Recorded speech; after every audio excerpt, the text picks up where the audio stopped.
형수님이에요. 친구인데. 아, 이제 시작하겠습니다. 다 왔으니까. 선글라스는 벗어야지. 싫어, 소품이야.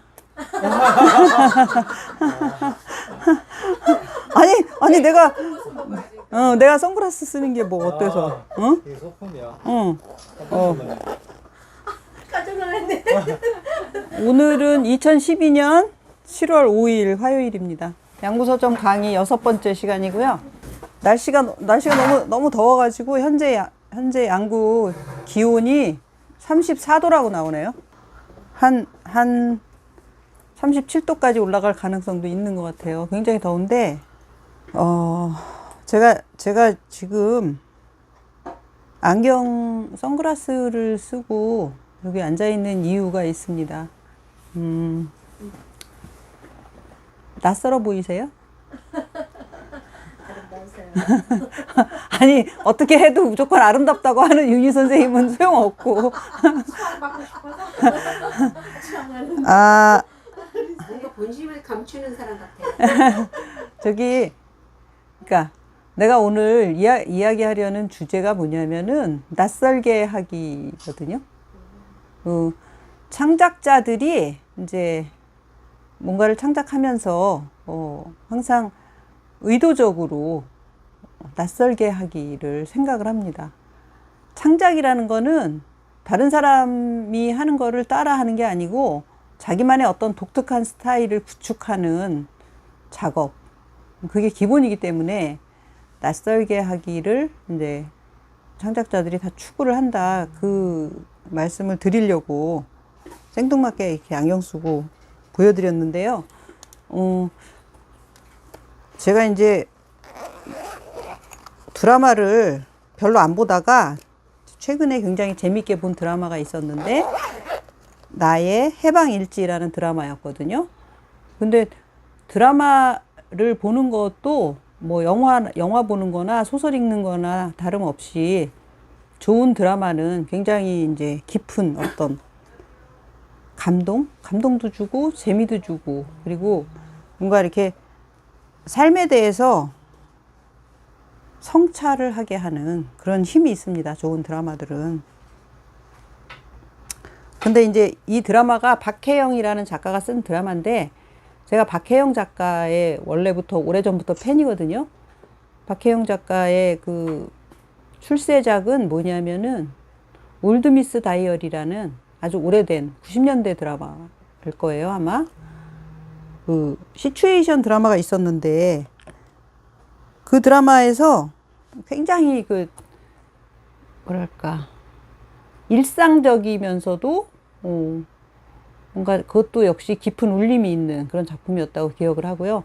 그 뒤에 박혜영 작가가 굉장히 사람들한테 사랑받은 작품이 뭐였냐면은 나의 아저씨라는 아이유가 주연으로 나오는 나의 아저씨라는 드라마가 있었어요. 그 드라마도 무척 재밌게 봤는데 그 드라마에서 그러니까 내가 기억하기로는 옛날에 그 서울의 달 썼던 김은경 작가 뒤를 이어서 서민들이 주연으로 등장하는 드라마 치고 가장 좋은 드라마를 쓰는 작가가 아닐까? 이제 제 주관적인 평가는 그렇습니다. 그리고 그 서민들이 김은경 작가의 서민들하고는 조금 좀 결이 달라요. 서민들이긴 한데 김은경 작가의 서민들은 더 좀 뭐랄까 밑바닥? 서울의 달이나 서울 뚝배기 같은 데 나오는 그런 기억나는 캐릭터는 캬바레 춤선생 하다가 은퇴한 사람. 그리고 현재 서울의 달에서 한석규가 연기했던 그 역할은 캐릭터는 현재 제비족, 현직 그런 거였는데 나의 아저씨 같은 경우는 뭐 그것도 조금 루저들 이야기이긴 하지만 그보다는 조금 좀 다른 그러니까 형제들 중에 하나는 멀쩡한 직장에 다니는 직장인이고 나머지 둘은 좀 약간 실패자라고 할 수 있는 형제들이고 하지만 그 사람들도 다 대학 교육을 받고 뭐 일정한 사회생활을 하다가 좀 일이 잘 안 풀려서 잘 안 된 사람들 뭐 이런 사람들 이제 주인공으로 나오는 그런 드라마였는데, 나의 아저씨에서는 계속, 그러니까 그 사람을 말하자면 감시하기 위해서 이제 휴대폰에다가 그 조청 앱을 심어놓고서 그것 때문에 우연히 그 사람의 그 뭐랄까 내밀한 사정을 알게 되는 뭐 그런 식의 설정이었는데, 사실 그 설정 자체는 내가 볼 때 조금 무리한 설정이었지만 그게 굉장히 재밌었거든요. 근데 이 나의 해방일지는 내가 이 제목서부터 굉장히 좀 남다르다라고 생각을 했어요. 그러니까 드라마에서 해방이라는 타이틀을 쓴다는 거는 좀 흔치 않은 일이고, 그것도 나는 처음에 일기라고 생각했는데 자세히 보니까 일지예요. 나의 해방 일지인데, 그런 좀 남다른 제목에서부터 이제 여기서 사람들이 제일 충격적으로 받아들였던 게 나를 추앙해달라라는, 나를 추앙해요라는 그 대사였거든요. 여배우의. 처음에 깜짝 놀랐죠. 추앙? 사랑도 아니고 추앙. 숭배도 아니고 존경도 아니고 추앙이라는 말을 어떻게 쓸까? 진짜 좀 뭐랄까 생경하죠. 생경해. 이제 추앙이라 그러면 보통 이순신 장군 정도 돼야 쓸 수 있는 말인데, 당신은 나를 추앙해야 된다, 나를 추앙해달라라고 요구를 한단 말이에요. 그 여자가. 그 나를 추앙해요라는 대사에 따라 나오는 대사가 뭐냐면, 나는 한 번도 채워진 적이 없었어요라는 대사거든요. 그 이제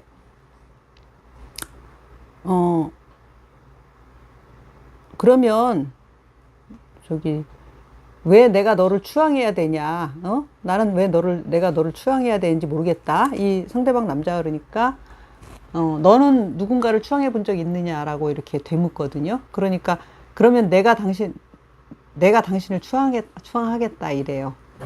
그러면서 이제 이 스토리가 시작이 되는데, 이 여자는 여자 캐릭터는 좀 뭐랄까 겉으로는 사회화가 잘 되어 있지만 내면으로는 사회에 적응하지 못하는 여자, 그런 캐릭터고, 남자는 정체불명 동네 말하자면 떠돌이 그 알코올릭이에요. 술충정뱅이. 이제 이 사람이 손석구가 이 구씨라는 캐릭터를 연기했는데, 이 사람이 이제 요즘 대세 배우죠. 아주 연기를 굉장히 잘하는 대세 배우인데 그 캐릭터를 되게 잘 소화하죠. 그래가지고 그 구씨와 아까 나를 추앙해요라고 얘기했던 연미정과의 그 두 사람의 스토리, 그게 이제 이 기둥이라고 할 수 있고, 기본적으로는 연미정은 그 삼포라는 서울 외곽 경기도, 그러니까 수원 근처라고 나오거든요. 물론 가상의 도시예요. 그 산포시에 사는 염씨, 그 사람의 이제 삼남매, 염기정, 염창희, 염미정이라는 그 삼남매의 이야기인데, 그 사람들을 중심으로 해서 이 드라마가 이제 펼쳐지는데, 그 산포라는 데가 사실은 사람들이 드라마 같은 거를 볼 때 저마다 이렇게 보는 뭐랄까 포인트가 좀 다르죠. 내가 그 드라마에 처음 호감을 가졌던 거는 그 배경 때문이었거든요. 산포시라는 그 배경이 도시도 아니고 서울도 아니고 되게 도시도 아니고 농촌도 아닌 굉장히 어중간한 곳인데, 좀 뭐랄까 실제 그런 데 살아본 적이 없거든요. 나는 아주 어렸을 때 완전히 시골에 살았고, 그리고 커서는 줄곧 인천이라든가 서울이라든가 이렇게 대도시에 살았는데도 이상하게 언젠가 한번 저런 곳에 살아봤던 것 같은 느낌? 그런 어중간한 시골 느낌, 그게 굉장히 뭔가 친숙한 거예요. 나한테 정서적으로. 이제 연미정, 염창희, 염기정의 아버지는 어떤 사람이냐면 농사도 짓고, 그다음에 싱크대 공장도 운영하는 그런 사람이거든요. 그 삼포 싱크대라고 이제 변두리에 이제 그런 말하자면 사제 싱크대 공장이죠. 좀 싼 거. 그거를 운영하는 사람인데, 그 사람은 잠시도 쉬지 않는 사람이에요. 그냥 하루 종일 일만 하는 사람이에요. 그래서 그 아버지가 이제 여기 집이 있으면 공장이 여기 있고, 그 근처에 이제 자기네 농토가 있는데 농사도 짓고 농사를 지어서 그거는 근처 식당에다 팔고요. 그 싱크대 공장도 하고 그렇게 지금 사는 거거든요. 근데 이상하게 그 집 사는 풍경이 굉장히 나한테 그 친숙하고 되게 언젠가 살아봤던 것처럼 뭔가 그리운 모습? 그런 모습으로 다가왔었어요. 그리고 이 박혜영 작가가 낯설게 하기를 굉장히 그 잘하는 작가라고 생각이 드는 게 사실은 이 드라마에 등장하는 인물들은 드라마의 주인공이 될 만한 캐릭터들이 아니거든요. 하나에서부터 열까지. 되게 평범해요. 뭐 예를 들어서 흔히 우리가 보는 신데렐라 스토리도 아니고 그러니까 평범한 여성이 뭐 재벌 2세를 만나서 팔자 고치는 그런 신데렐라 스토리 같은 거 그런 것도 아니고 또 그렇다고 뭐 부모가 죽자 사자 반대해가지고 결혼이 안 되는 뭐 그런 스토리도 아니고 어쨌든 그리고 무엇보다도 뛰어난 점이 없어요. 전부 다. 거기에 나오는 인물들이 하나같이 다 평범해요. 왜 저 사람이 드라마의 주연으로 나와야 되는지 그게 좀 납득이 안 갈 정도로 평범하거든요. 근데 그 평범하지 않다면 사실 오히려 구씨가 평범하지 않지. 알코올릭이기 때문에. 근데 사실 대놓고 알코올릭이 영화에서 주연으로 아니 드라마에서 주연으로 등장한다는 것도 여지껏 우리나라에서는 별로 없었던 일이고요. 그래서 그런 사람들이 우선 드라마의 주인공이라는 것 자체가 조금 좀 낯선 설정이었거든요. 그리고 이제 그 연미정이가 자기 회사에서 계속 어떤 압박을 받냐면 이제 그 회사에 중소기업을 다니는데 그 회사의 계약직 사원인데 계속 어떤 압박을 받냐면 거기에 무슨 그 사내 동아리를 해야만 하는 그 사규가 있는 거예요. 근데 동아리에 가입을 안 해. 왜냐하면 회사에서 하는 그 근무 시간 중에 하는 조직 생활도 피곤한데 동아리까지 해야 되나? 그래가지고 동아리에 가입을 안 하거든요. 근데 동아리에 가입을 안 하니까 계속 푸시를 하는 거야. 행복지원센터라는 게 있어요, 회사에. 그래서 그 행복지원센터에서 계속 푸시를 하는 거야, 동아리에 가입하라고. 그래서 그 미정이가 거기 가서 맨날 불려가서 이렇게 복귀다 못해 자기처럼 동아리 가입 안 하는 사람들, 남자 2명 있어요. 그래서 셋이서 그 동아리를 만들어요, 자기네가. 그 동아리 이름이 이제 해방클럽이에요. 그래서 그들은 막 자기네가 무엇으로부터 해방되고 싶은지부터 이제 찾는 그런 그 일을 하게 되거든요. 그래서 그런 그 해방클럽을 중심으로 해서 이제 연미정이 무엇으로부터 해방되고 싶어 하는가라는 그런 이야기를 해나가는 거죠. 그러니까 가족들, 그 다음에 구씨와의 관계 이런 것 속에서. 그래서 그 드라마를 보면서 이제 우리나라의 드라마 작가들이 특히 그 어떤 진부한 설정을 벗어나려는, 그러니까 주인공이라던가 그 스토리의 구성에 있어서 그동안 쭉 그 관습적으로 해오던 그런 진부한 스토리에서 벗어나려는 시도를 하고 있다. 그런 생각을 했거든요. 여기에서 그 추앙이라는 말을 쓰게 된 이유는, 그러니까 요즘 사람들이 너무 공허하게 살아간다라는 점에서, 그러니까 나는 채워진 적이 없으니까 나를 채워달라라는 그 얘기를 하는 게 너무 공허하게 살아간다라는 생각에서, 그런 만약에 아무것도 평가하지도 비난하지도 않는 그런 절대적인 어떤 그 지지, 그런 추앙 같은 단어를 쓸 수 있는 그런 것이 사람과 사람 간에 존재한다면 그 사람이 자기의 인생을 살아나가는데 도움이 되지 않을까라는 생각에서 이제 그런 얘기를 쓴 것 같아요. 그러면서 여기 나오는 모든 그 주인공들이 굉장히 이제 왜 불행한지 모르는 불행에 처해 있다가 점점 자기가 왜 불행한지를 알아가는 과정? 그런 과정이라고 생각이 들거든요. 그러니까 왜 불행한지를 점점 알아가면서 그 불행을 해결하는 방법도 이제 찾아가는 과정이라고 할 수 있죠. 하지만 드라마가 거의 후반에 이를 때까지 이야기가 진전은 되지만 뭔가 속 시원하게 해결될 기미 같은 게 별로 없었거든요. 그런데 갑자기 이게 일종의 이제 일반적인 드라마 트루기에서는 이런 거를 그 반전이라고 보는데, 여기서는 반전이라고 보기에는 너무 뒤에 나왔는데, 어쨌든 그런 장치로 뭐가 있냐면, 그 삼남매와 그 아버지의 일상을 단단하게 받쳐주고 있던 엄마가 갑자기 죽습니다. 그러니까 그 엄마의 죽음은 예고되지 않고 갑자기 이제 설정이 되거든요. 그건 이제 작가가 의도한 거죠. 왜냐하면 대개의 사람들은 자기가 이렇게 영위하고 있는 일상이 언제까지나 같은 식으로 반복될 거라는 믿음 속에서 삽니다. 그리고 사실은 그런 믿음이 없으면 삶을 지탱하기가 어렵죠.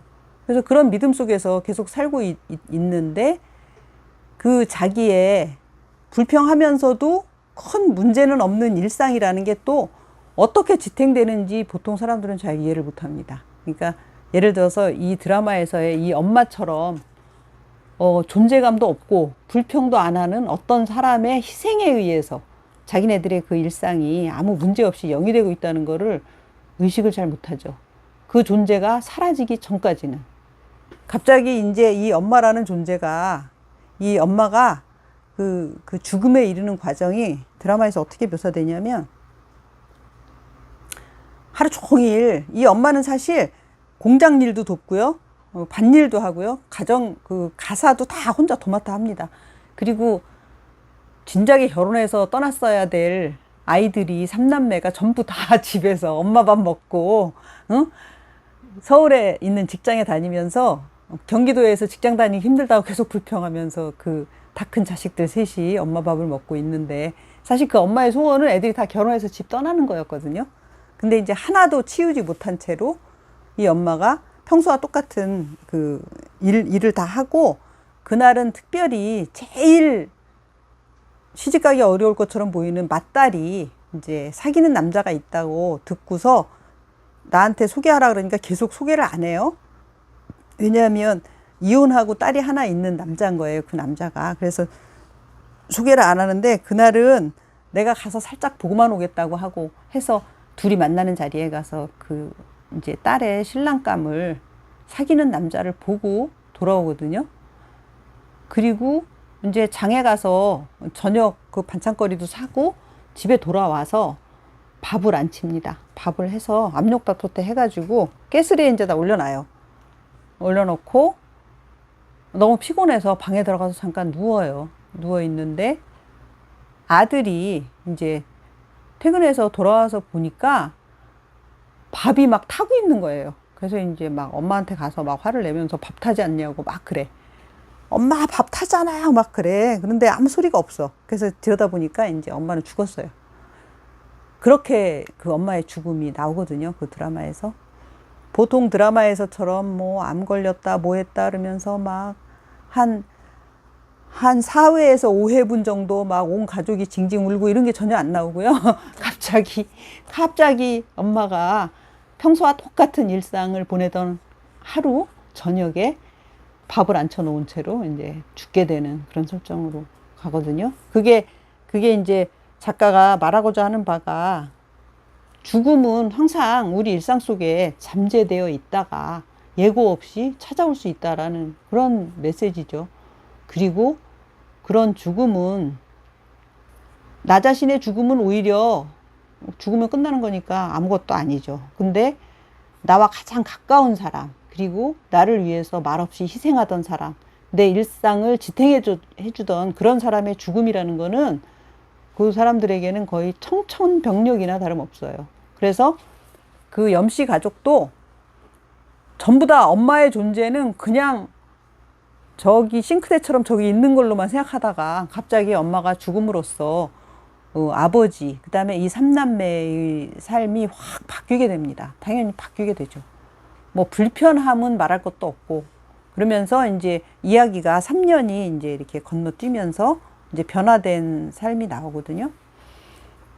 이제 그런 식으로 처리가 되면서 그 구씨는 하루에 소주를 딱 2병씩 마시는 알코올릭인데, 그 사람의 그 알코올릭과 관련해서 이제 제일 좀 뭐랄까 인상적인, 잊히지 않는 장면이 하나 나오는데, 이제, 사실 그 미정이는 나를 추앙하라 라고 얘기했던 미정이는 구씨가 알코올 중독인 거를 개의치 않습니다. 그리고 그 미정이의 오빠죠. 거기에 염창이라고 그 나오는 그 염씨의 그 아들, 그 친구가 늘 이제 입에 달고 사는 말이 끼리끼리는 과학이다 이렇게 얘기하는데, 구씨하고 연미정이는 겉으로 보기에는 하나도 안 닮은 것 같아도 사실은 내면적으로 굉장히 닮아 있는 거예요. 그래서 두 사람이 서로한테 끌리는 거라고 이제 드라마를 보면 납득할 수가 있거든요. 근데 이 구씨도 알 수 없는 사람이에요. 자기 자신에 대해서 절대 말하지도 표현하지도 않는 사람이거든요. 근데 이제 이 사람에 대해서 사람들이 확실하게 알 수 있는 건 하루에 소주 2병씩 마신다는 거, 그거예요.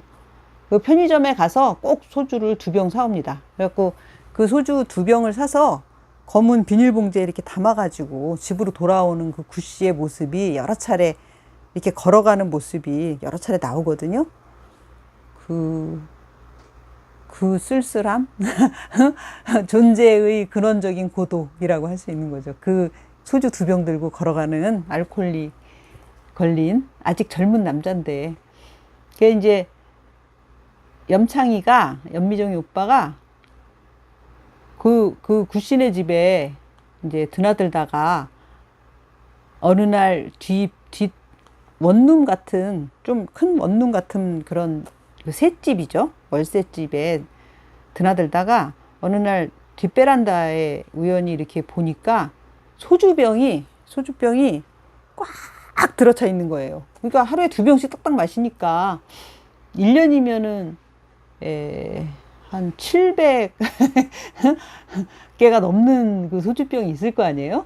근데 이제 그 소주병 장면이 나는 참 그 연출가가 참 연출을 잘했다고 생각하는데, 처음에 그 이렇게 거기를 문을 이렇게 여는데 무슨 서광이 비치는 것처럼 빛이 쫙 나오는 거예요. 그래서 난 도대체 저기 무슨 금덩어리 숨겨놨나 그랬는데, 이제 그 소주병이 반사되는 그 빛이 이제 그렇게 쫙 나오더라고요.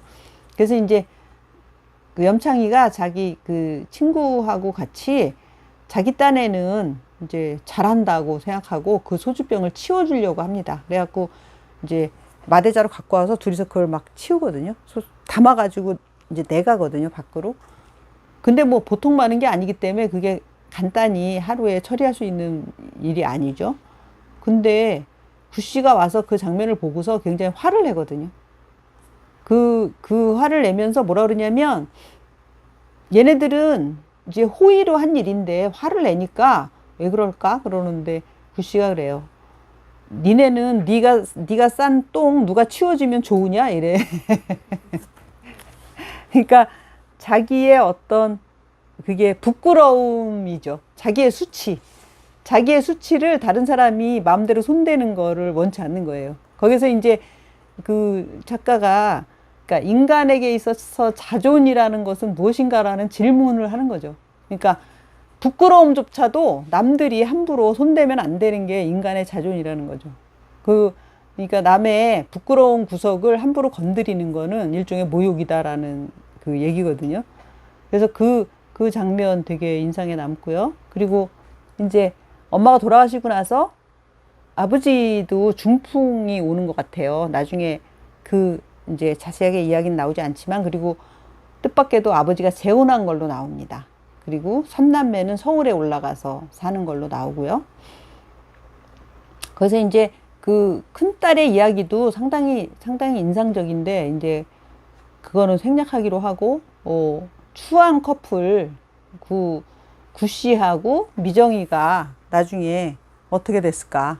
이제 나중에 결국 다시 만나거든요. 구씨 연락을 끊고 자기 본래 자리로 돌아갔던 구씨가 나중에 다시 이제 돌아오는데, 연미정이에게로. 구씨의 정체는 뭐냐면은 그 남성들이 여성을 접대하는 호스트바 출신이에요.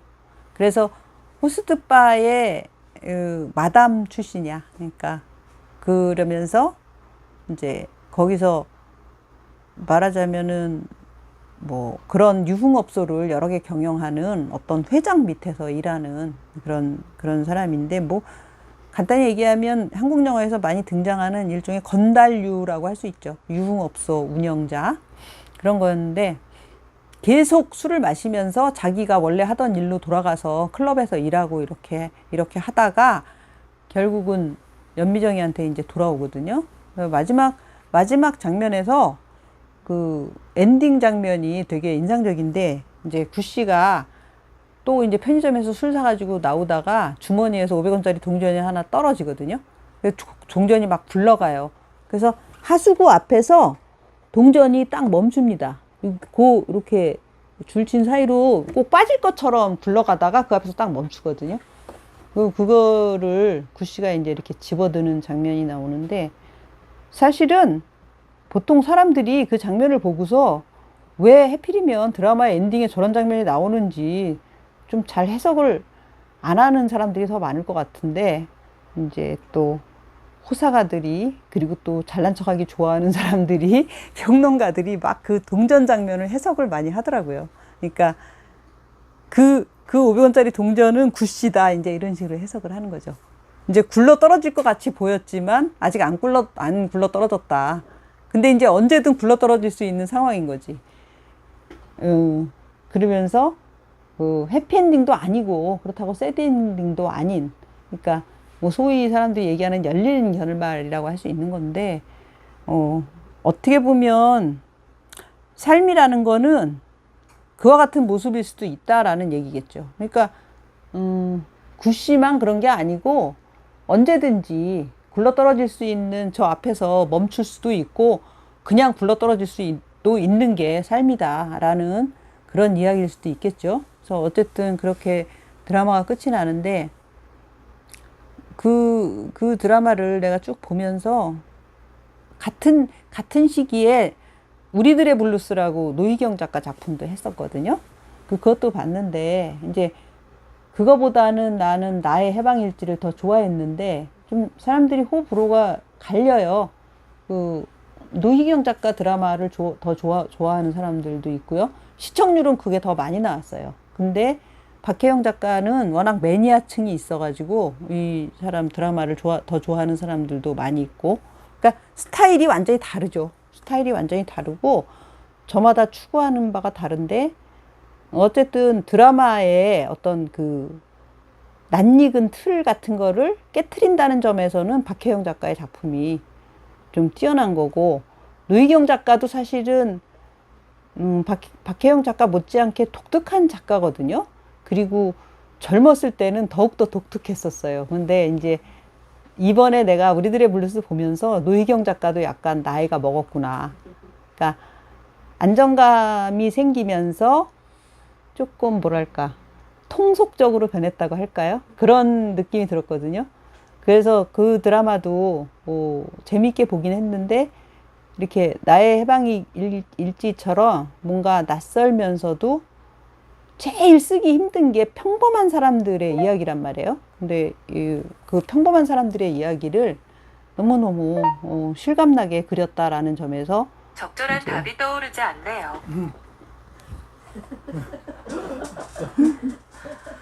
굉장히 부적절한 소리가 막 나오는데요.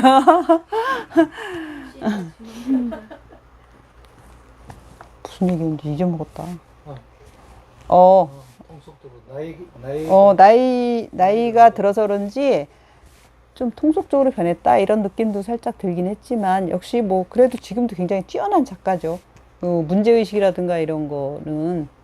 근데 이제 또 이번에는 새로운 형식을 시도를 해서 옴니버스 형식으로 이야기를 만들었더라고요. 그러니까 한 회마다 주인공이 달라지면서 이야기가 이렇게 이어지는데, 주인공이 달라지면서 한 2회, 3회씩 이야기가 이렇게 토막토막이 나는데, 그런 식의 전개는 다양한 사람들의 이야기를 담을 수 있다는 이점이 있긴 있으나, 밀도는 약간 떨어지는 거죠. 어떤 하나의 스토리를 쭉 밀고 가는 거에 비해서 밀도는 약간 떨어지는데, 어쨌든 우리들의 블루스하고 나의 해방일지가 이제 비슷한 시기에 그렇게 방송이 되면서 좀 비교가 됐었는데, 제가 이거를 보고 이야기를 해야 되겠다고 생각했던 게, 이 드라마도 소설이나 영화나 뭐 연극 이런 것들, 희곡이나 이런 다른 서사 창작물처럼 뭐 다 비슷한 데서 출발하기 때문에, 사실 따지고 보면 저는 이 드라마 대본을 이제 방송국에 있었기 때문에 많이 읽어보거든요. 대본이 막 방송국에 가면 이렇게 분장실 같은 데 막 돌아다녀요. 드라마 대본이. 그래서 이제 이렇게 읽어보는데, 그리고 사실은 원래 1983년에 처음에 방송가에 들어갈 때 KBS 드라마 작가 공모에 당선이 돼서 방송을 시작했거든요.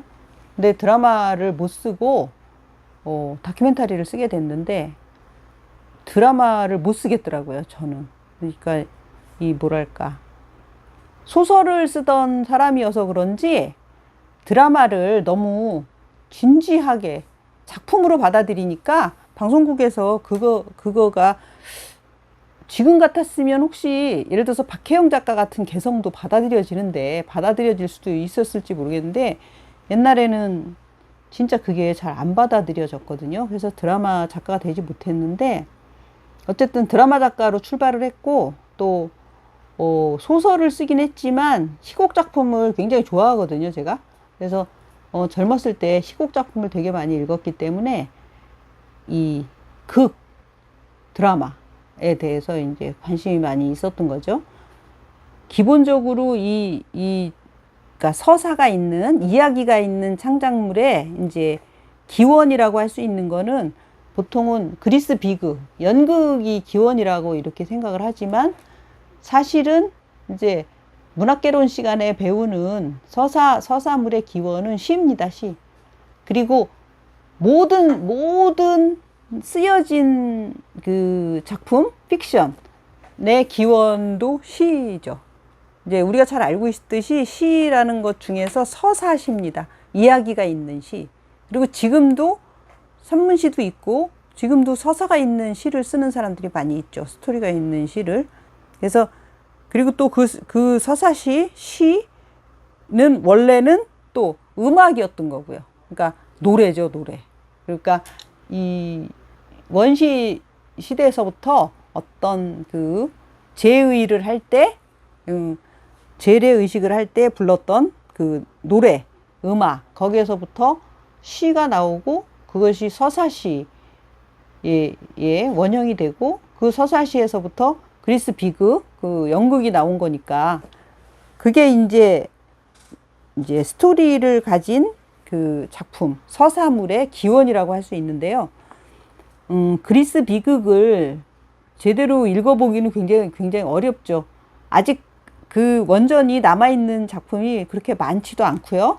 그리고 번역된 것에 대해서 되게 사람들이 말이 많아요. 제대로 번역이 안 됐다라고. 근데 이제 어쨌든 우리나라에도 이제 번역되어서 나온 그리스 비극들이 있고, 해설서도 많이 있거든요. 근데 그리스 비극이 모든 서사물에 이제 거의 기원을 이루는 스토리이다 보니까, 이거에 대해서 사람들이 대단히 진지한 작품일 거라고 생각을 하지만, 그리고 요즘에 아까 내가 얘기했던 그 스토리들, 신데렐라 스토리나 부모가 죽자 사자 반대하는 결혼 스토리나 이런 것들, 소위 우리가, 그리고 빠지지 않고 등장하는 출생의 비밀 같은 거, 이런 거를 우리가 이제 막장 드라마라고 얘기를 하는데, 사실 모든 막장 드라마의 시조는 그리스 비극입니다. 그리스 비극은 부자 사례, 그러니까 제일 그 대표적인 게 오이디푸스 왕, 오이디푸스 컴플렉스라는 그 이론이 나오게 된 오이디푸스 왕. 자기 아버지를 죽이고 자기 엄마와 결혼하게 되는 오이디푸스 이야기. 그거는 부자 사례에다가 근친 상간이죠. 그런 아주 막장도 그런 막장이 없는 그런 스토리들. 그런 것들이 이제 그리스 비극에는 거의 이제 그 주요 스토리의 근간을 이루고 있고요. 거기에서부터 사실 우리가 잘 알고 있는 로미오와 줄리엣이나 이제 햄릿 같은 셰익스피어의 작품들도 비극 작품들도 고의가 기원이에요. 그리스 비극이. 그리스 비극에 비슷한 이야기들이 많이 있습니다. 그러니까 햄릿 같은 경우는 그 햄릿의 아버지가 자기 작은 아버지 숙부한테 살해당하고 햄릿의 어머니가 그 숙부하고 결혼하는 그런 이야기잖아요. 그런 이야기도 그리스 비극의 그 원조가 있고, 그 다음에 로미오와 줄리엣은 이제 양쪽 집안이 원수지간이어가지고 그 사랑하는 두 남녀가 비극에 이르게 되는 이야기잖아요. 그런 것도 역시 그리스 비극의 기원이 있고, 그런 식으로 뭐 그리스 비극은 모든 그 스토리를 가진 창작물의 이제 원조라고 할 수 있죠. 그리고 사실은 현대에 와서도 굉장히 많은 영화나 연극이 그리스 비극을 토대로 하고 있습니다. 그리스 비극의 스토리를. 그래서 그러다 보니까 이제 그리스 비극을 또 분석해서 스토리의 구조에 대해서 논한 책이 있어요. 유명한 아리스토텔레스의 시학이 그 책입니다. 제가 이제 재작년인가 저쪽에 그 양구문화원에서 강의할 때 스토리텔링의 비밀에 대해서 그 강의를 했었는데, 그게 바로 아리스토텔레스의 시학을 기본으로 한 거거든요. 그래서 그 스토리텔링이라는 거는 어떻게 보면 모든 이야기의 이제 기본이죠. 사람들은 이야기를 진짜 좋아하죠. 우리도 어렸을 때 이제 할머니, 할아버지, 엄마, 아버지한테 계속 이야기를 내놓으라고 조르잖아요. 그게 거의 사람들의 본성이거든요. 그래서 그거를 충족시키기 위한 게 그리스 비극이고, 그리스 비극에서부터 나온 여러 가지 그 스토리들인데, 그런 그 스토리텔링의 이제 어떤 기본 원리라고 할까? 그거를 아리스토텔레스가 시학에서 이제 정리를 해 놓은 거거든요. 그래서 이제 그런 거 들어보셨을 거예요. 이야기는 시작과 중간과 끝이 있다. 이런 이야기 들어보셨을 거예요. 그거는 어떻게 보면 어떻게 저런 이야기를 하지? 그건 너무 뻔한 이야기 아니냐? 시작과 중간과 끝이 있다라는 게 그 무슨 도대체 이론이라고 저런 거를 이야기를 하나 이렇게 얘기를 하지만, 그건 절대 그렇지 않고요. 실제로 어떤 스토리를 창작하려고 해보면 그게 무슨 말인지 너무 잘 이해하게 되죠. 그러니까 시작은, 우리의 인생은 엄마 뱃속에서 나와가지고 태어나면서 시작하잖아요. 응애하면서. 하지만 스토리는 그게 진짜 뭐 아무개가 몇 날 며칠 어디에서 태어났다라는 거는 무슨 전기나 이런 게 아니고서는 그런 식으로 시작하지 않죠. 그러니까 예를 들어서 아까 말씀드린 나의 해방일지 같은 거는, 그 스토리는 어디서 시작하냐면 연미정의 회사에서 시작합니다. 연미정이 계약직으로 있는 회사에서 자기 동료들과 어울리는 장면에서 시작하거든요. 거기에서 누구하고나 원만하게 잘 어울리는 것 같지만 아무데도 섞이지 못하는 연미정이라는 여자를 이제 등장을 시켜요. 맨 첫 장면에서. 그게 바로 그 스토리의 시작이죠. 그러니까 아무 데서나 시작하는 게 아니에요. 연미정이가 1987년 몇 월 며칠에 어디서 태어났다 이렇게 해서 시작하지 않고요. 연미정이가 지금 30살인데 계약직 사원으로 있는 자기 회사에서 동료들하고 이렇게 살고 있다. 여기서 시작하거든요. 그리고 중간은 이제 연미정이가 자기 동네 알코올릭인 구씨를 향해서 나를 추앙해요라고 얘기하는 게 이제 중간이고요. 그 다음에 이제 끝은 연미정의 어머니가 갑자기 죽고 그들 3남매의 생활은 바뀌었다. 그러면 그들은 각자 해방되었을까? 이게 끝이라고 할 수 있는 거죠. 그런 식으로 구성이 돼 있는 거잖아요. 그래서 사실 직접 뭔가를 써보려고 하면 어디서 시작하는가가 되게 중요하고, 그러면 그 안에 어디서 시작해서 그 중간에는 어디를 향해서 갈 것인가가 중요하고, 중간. 그 다음에 어떻게 끝날 것인가가 굉장히 중요하다는 거. 그러니까 시작과 중간과 끝이 있다라는 이야기는 아주 기본 중에 기본이라는 걸 이해를 하게 되죠. 그래서 대체로 이제 그렇게 그 시학에서 스토리에 대해서 그렇게 이야기를 하면서 이제 그 스토리텔링의 그 기법을 쭉 얘기를 했는데, 이게 사실은 우리가 잘 알고 있는 헐리우드식 영화에까지 내려옵니다. 아리스토텔레스가 시학에서 논한 이 스토리에 대한 이야기가.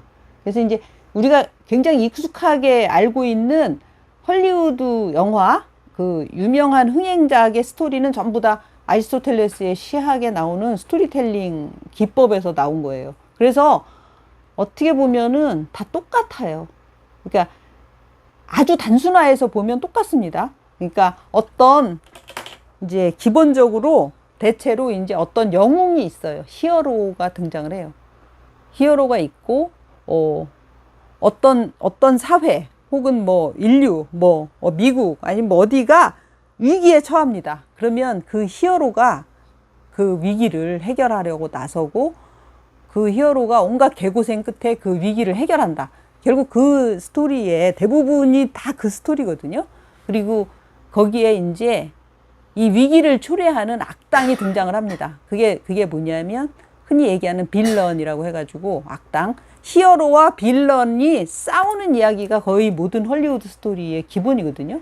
그래서 그런 서사가 바로 그리스 비극의 서사이기도 하고 우리가 잘 아는 일리어드 오디세이라는 유명한 서사시의 서사이기도 하고요. 그리고 그러한 이야기들의 주요 특징은 뭐냐면 이제 그 이론서 같은데 그렇게 많이 나오거든요. 갔다가 다시 온다라고 얘기를 해요. 그러니까 일단은 떠납니다. 뭔가를 해결하기 위해서 떠나고 해결을 하고 나면 다시 돌아옵니다. 그러니까 갔다가 다시 온다. 그런 식의 이제 아까 처음 시작과 중간과 끝이 있다라는 것과 갔다가 다시 돌아온다라는 그 두 가지 그게 아주 단순화시킨 이 스토리텔링에 대한 이야기이고요.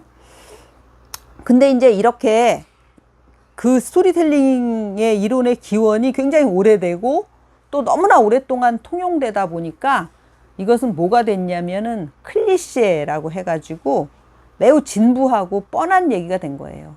그래서 이제 클리셰라는 얘기를 흔히 하는데 클리셰는 프랑스어로 이 인쇄 판본 얘기하는 거거든요. 그러니까 판에 박힌 듯 하다라고 얘기하잖아요. 거기서부터 이제 출발한 건데 판에 박힌 이야기가 자꾸 나오는 거죠. 왜냐하면 그 공식에 맞춰서 하면 스토리를 짜기도 쉬우려니와 무엇보다도 이 대중들이 그런 스토리를 원해서 그런 스토리를 내놓으면 흥행이 된다라는 것 때문에 사람들이 클리셰를 계속 쓰는 거거든요. 그래서 사람들은 이 이야기를 소비하는 대중들은 두 가지 특징이 있는데 그 두 가지 특징이 되게 양가적이라고 할 수 있는 이중적이라고 할 수 있는 다른 그 욕구를 가지고 있어요. 그러니까 낯익은 거를 계속 보고 싶어 하는 욕구와 새로운 거를 보고 싶어 하는 욕구, 이 두 가지가 되게 막 이중적으로 양가 감정처럼 존재를 합니다. 그러니까 사랑과 미움처럼 항상 익숙한 거를 원하면서도 또 항상 뭔가 새로운 거를 또 원하는. 그래서 그 대중들이 소비하는 창작물을 만드는 사람들은 그 두 가지, 익숙함과 새로움, 이 두 가지 사이에서 맨날 갈등을 하고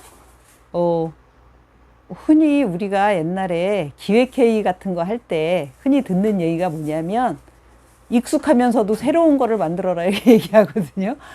그래서 항상 도대체 익숙하면서도 새로운 게 어디 있단 말이냐 이렇게 얘기를 하는데, 그러니까 그게 뭐냐면 너무 낯설어도 안 되고 그렇다고 너무 뻔해도 안 되는 그 사이 어디쯤에선가 막 이렇게 균형을 맞춰달라 이런 식으로 얘기를 하는데, 그거는 대체로 이제 대중적으로 소비되는 창작물일 경우에 그런 요구에 많이 직면을 하게 되고요.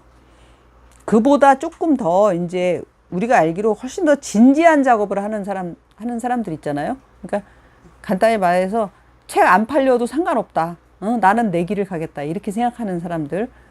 그런 사람들에게 있어서는 이제 클리셰는 완벽하게 버려야 될 것인 거죠. 그러니까 낯익은 거는 버리고 새로운 거를 계속해서 어떤 형식 실험을 한다던가 이렇게 해야 된다라고 생각하는데, 특히 문학에서 굉장히 문학을 그 인간과 세계를 탐구하는 아주 굉장히 중요한 수단이라고 생각했던 작가들 사이에서는 클리셰는 거의 금기나 마찬가지고요. 계속 새로운 거를 추구해 왔는데 우리가 이제 잘 알고 있는 그 대표적인 작가는 카프카 같은 사람이죠. 그 사람들이 카프카를 프란츠 카프카라는 작가를 다 알고는 있죠. 이름은 들어봤으나 프란츠 카프카는 왜 그렇게 유명하고 프란츠 카프카는 문학사에서 어떤 위치에 있는 작가인지 이런 거는 사람들이 잘 이해를 못하고 있는 거죠. 보통은. 그리고 사실 누가 보통 사람들이 카프카가 누구인가를 일일이 알 필요도 없는 거죠. 뭐 저는 그렇게 생각하거든요. 하지만 이제 굳이 알려고 한다면 카프카는 왜 문학사에서 그렇게 중요하게 취급되는 작가인가를 만약에 알려고 한다면 아까 얘기한 그런 클리셰를 철저하게 깨부순 작가다라고 얘기할 수 있는 거죠. 그러니까 그때까지 카프카 이전까지 소위 리얼리즘 문학이라고 해서 문학에 있어서 어떤 그 개연성이라고 하죠. 그러니까 원인과 결과가 상당히 분명하게 서로 연결이 되는 그 개연성을 되게 중요하게 생각을 했는데 카프카는 그거를 완전하게 무시했거든요. 개연성이라는 걸. 대표적인 게 사람들한테 가장 많이 알려진 게 변신이라는 작품인데 그 소설은 어떻게 시작하냐면 어느 날 아침에 눈을 떴는데 그레고르 잠자는 자기가 커다란 벌레로 변한 것을 깨달았다 이렇게 시작하거든요. 그러면 보통은 리얼리즘 문학에서는 도저히 상상할 수 없는 일이죠. 어떻게 사람이 갑자기 벌레로 변하겠는가? 근데 카프카라는 작가는 그레고르 잠자가 벌레로 변한 그 현실을 독자들이 정말 지금 내 옆에서 일어나고 있는 일처럼 생생하게 느낄 수 있게끔 이야기를 끌고 갑니다.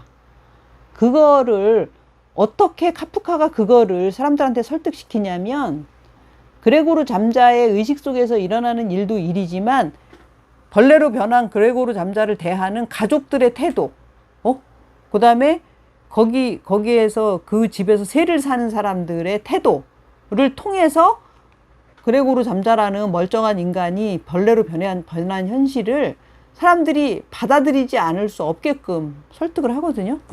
이제 그게 이제 카프카가 굉장히 그 위대한 작가로 인정받게 된 이유죠. 그러니까 도저히 있을 수 없는 현실인 것 같은 거를 완벽하게 있을 수 있는 현실로 만드는 그 능력.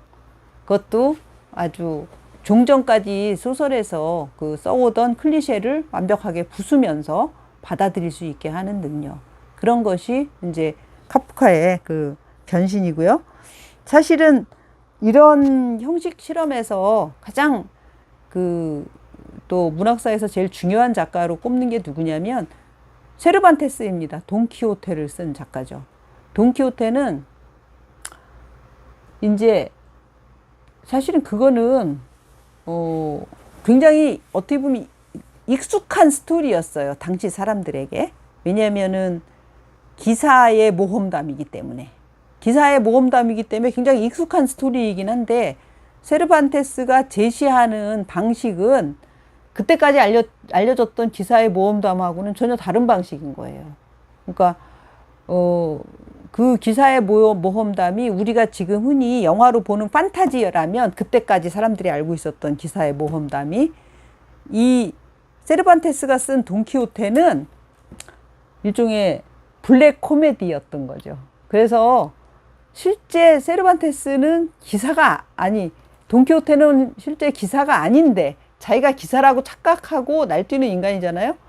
그러니까 실제 기사들이 되게 로맨틱한 스토리 속에서 막 공주를 구하고 이런 거보다 돈키호테가 기사가 아닌데 노떼아를 뒤집어쓰고 투구라고 뒤집어쓰고 돌아다니면서 날뛰는 그 스토리가 사람들한테 엄청나게 신선한 충격으로 다가왔던 거고요. 당시 사람들은 그냥 저 되게 골 때리네, 저런 또라이 재밌네 이렇게 받아들였지만 후대의 작가들은 두고두고 세르반테스 이후의 모든 작가들은 모든 소설이 돈키호테로부터 나왔다라고 얘기할 정도로 돈키호테는 아주 기념비적인 작품이 됐던 거예요. 왜냐하면은 모든 인간이 과연 자기가 살고 있는 현실을 얼마만큼 실제 현실과 허구를 얼마만큼 이렇게 구분해서 살아가고 있는가라는 굉장히 중요한 질문을 던진 거죠. 사실 사람들이 잘 모르고 있는데 굉장히 많은 사람들이 머릿속에서 지어낸 허구의 세계에서 살고 있습니다. 그거를 사람들이 단지 의식을 못할 뿐이죠. 그리고 더 이제 말하자면 더 문학적으로 표현하자면 지금 우리가 이렇게 살고 있는 이 모든 것이 돈키호테가 날뛰는 거랑 크게 다르지도 않습니다. 그게 이제 그 후대의 작가들이 이제 알게 된 사실이죠. 그러니까 세르반테스라는 작가가 과연 뭘 말하고자 했는지를 상당히 시간이 지나면서 더욱더 많은 사람들이 깨닫게 된 거예요. 그거를 밀란 쿤데라라는 작가가 있는데요. 참을 수 없는 존재의 가벼움이라는 그 소설로 되게 알려진 작가인데, 이거는 소설보다 프라하의 봄이라는 영화로 사람들이 더 많이 봤을 거예요. 그 참을 수 없는 존재의 가벼움을 쓴 밀란 쿤데라가 돈키호테에 대해서 그렇게 얘기를 합니다. 돈키호테는 이제 뭐냐 하면 알려진 세계와 알려지지 않은 세계의 가운데에 존재하면서 커튼을 찢은 사람이다라고 얘기하거든요. 그러니까 지금까지 쭉 우리가 알고 있는 세상은 이거다라고 사람들한테 쭉 이렇게 각인되어 왔던 것을 완벽하게 부순 것이 돈키호테라고 얘기하거든요. 그러니까 세상을 보는 새로운 방식, 그게 돈키호테라고 얘기를 하거든요. 그래서 돈키호테로부터 모든 현대소설이 나왔다 이렇게 얘기하는 사람들도 있을 정도로 돈키호테는 굉장히 중요한 그런 작품이 된 거고요. 그리고 또 사람들이, 제가 이제 문학을 공부하고 여러 가지 작품들을 읽으면서 사람들이 그 의식의 흐름에 대해서 되게 이해를 못하는 거를 많이 봤거든요. 그러니까 들어는 봤다. 버지니아 울프, 제임스 조이스, 마르셀 프루스트 같은 작가들, 소위 의식의 흐름의 기법을 썼다는 현대 작가들, 그리고 수많은 초현실주의 작가들, 그런 작가들 작품에 대해서 사람들이 도대체 저게 뭐지? 왜 저렇게 난해하지? 그리고 솔직히 잘 읽지를 못해요. 그런 작품들을. 하지만 그들이 굉장히 중요한 작가라는 사실은 다 알고 있습니다. 왜냐하면 끊임없이 거론이 되기 때문에. 그런데 일반 독자들이 잘 이해하지 못하고 있는 사실이 뭐냐면, 그들이 내세웠던 의식의 흐름의 그 기술, 그 소설 기법은 사실은 이제 와서는 현대 작가들에게는 아주 일반적인 것이 됐다는 사실이거든요. 모든 현대소설은 우리가 별 어려움 없이 스토리를 따라가는 모든 현대소설은 다 의식의 흐름의 기법을 받아들이고 있어요. 그러니까 그거를 사람들이 이해를 못하기 때문에 옛날에 리얼리즘 시대의 소설들이 사람들의 그 행위 위주로 묘사를 했다면, 현대소설들은 예외 없이 사람들의 머릿속에서 일어나는 일들을 수도 없이 많이 묘사를 하거든요. 그게 바로 의식의 흐름인데 다른 게 아니고.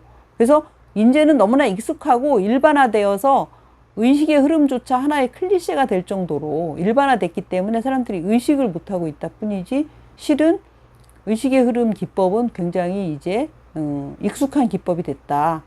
그렇게 볼 수 있어서 처음에 인간의 행위 위주의 서술에서 의식에서 일어나는 일을 그 중심으로 옮아가는 과정 속에서 나왔던 게 그러한 작가들이기 때문에 그 사람들이 그렇게 중요하게 취급되는 거다.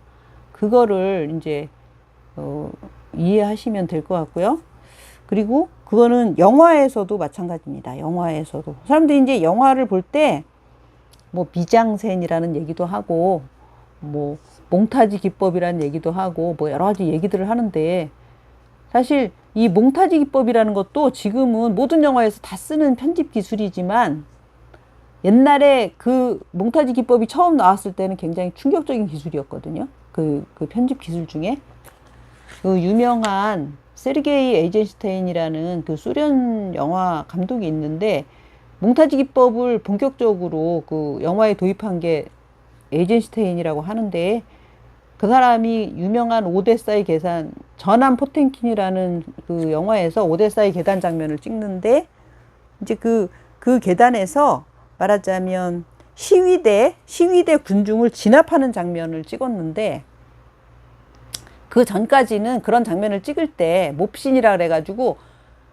그 전체를 화면에 다 나오게 찍어가지고 그런 막 그 서로 이렇게 부딪히는 장면 같은 거는 하나하나를 여러 대의 카메라가 이렇게 담아가지고 그 만들었지만 그때 비로소 이제 예를 들어서 팔, 다리, 총 쏘는 장면 이런 것들을 각각 찍어가지고 편집을 해서 그 모든 장면이 막 긴박하게 일어나는 것처럼 만들었다는 게 몽타주 기법인데 그래서 제일 유명한 장면이 유모차 장면이거든요.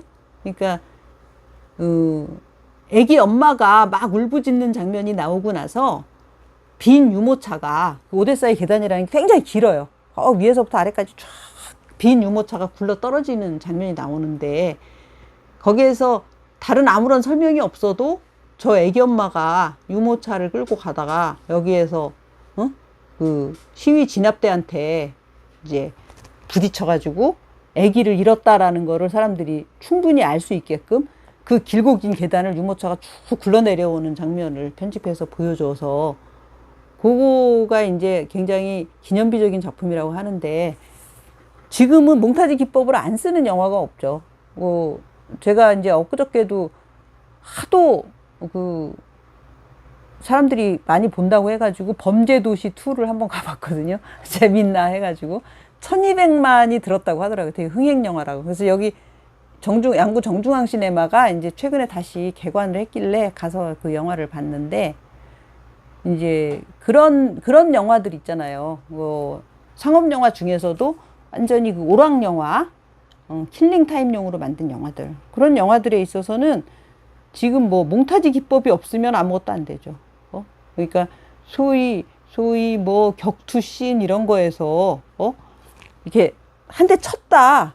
그러면 이렇게 넓은 화면에서 그냥 막 치고받고 싸우는 것보다도 이거 이렇게 클로즈업 보여주고 그 다음에 쭉 뻗어 있는 거 클로즈업 보여주고 이런 식으로 그 화면 편집을 하면 싸움이 지금 어떻게 전개되고 있는지를 너무나 쉽게 알 수 있잖아요.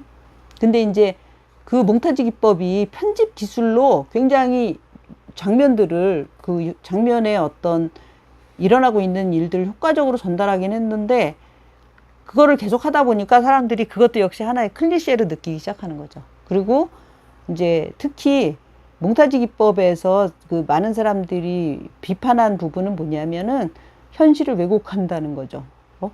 그러니까 막 과장하거나 그런다는 거지. 근데 나는 그 비판에는 별로 동의하지 않는 게 어차피 모든 창작품은 그 작가의 의도에 따라서 편집되는 거라는 게 제 기본적인 생각이거든요.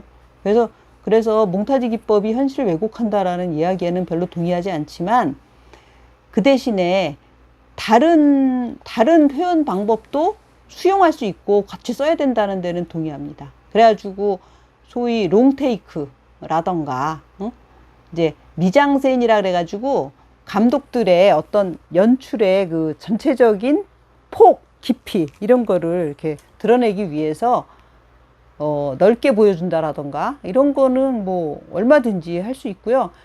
롱테이크가 꼭 필요한 장면에는 롱테이크를 쓴다. 이것도 뭐 충분히 동의할 수 있는 사실이지만 그렇다고 몽타주는 현실을 왜곡하기 때문에 몽타주 기법은 쓰지 않는 게 좋다라는 얘기는 이거는 이제 옳지 않은 얘기라고 일단 보는데 대체로 그 감독들의 경우는 자기 스타일이 있어가지고 자기가 그런 이제 긴박한 편집을 좋아하는 사람이 있고 그 다음에 조금 넓게 모든 거를 보여주려고 하는 사람이 있고 예를 들어서 홍상수 감독 영화 같은 경우는 몽타주 기법은 거의 안 쓰죠.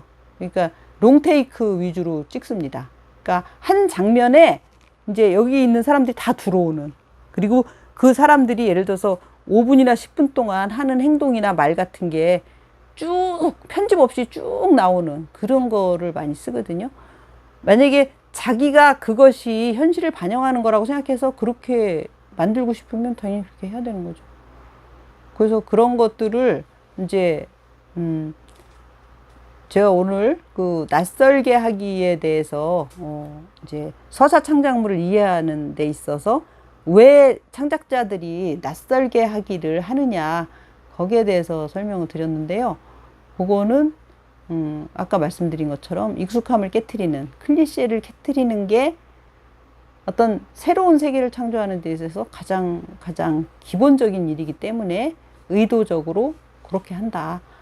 그거를 이해를 하고 있으면 이제 뭐랄까 그런 서사 창작물을 이해하는 데 있어서 클리셰에 대해서 알고 있으면은 좀 보는 관점이 넓어질 수 있지 않을까라는 생각에서 말씀을 드렸습니다.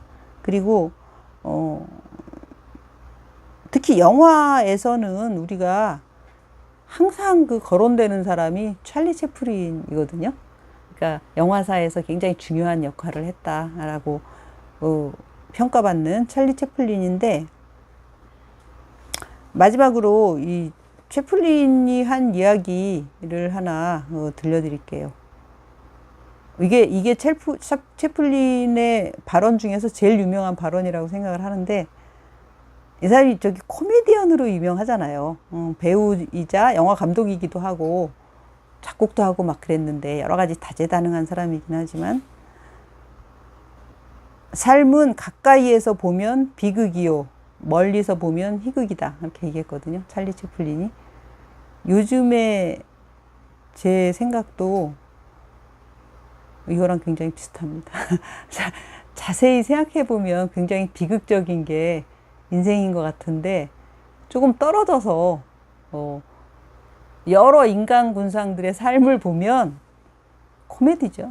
코미디라고 생각이 듭니다. 그리고 그렇게 떨어져서 보면 되게 정신건강에 이롭고 소위 아등바등하거나 애면글면하고 살지 않아도 된다. 그런 점에서 채플린의 그 말, 삶은 멀리서 보면 희극이라는 말을 기억하고 있었으면 좋겠습니다. 여기까지 하겠습니다.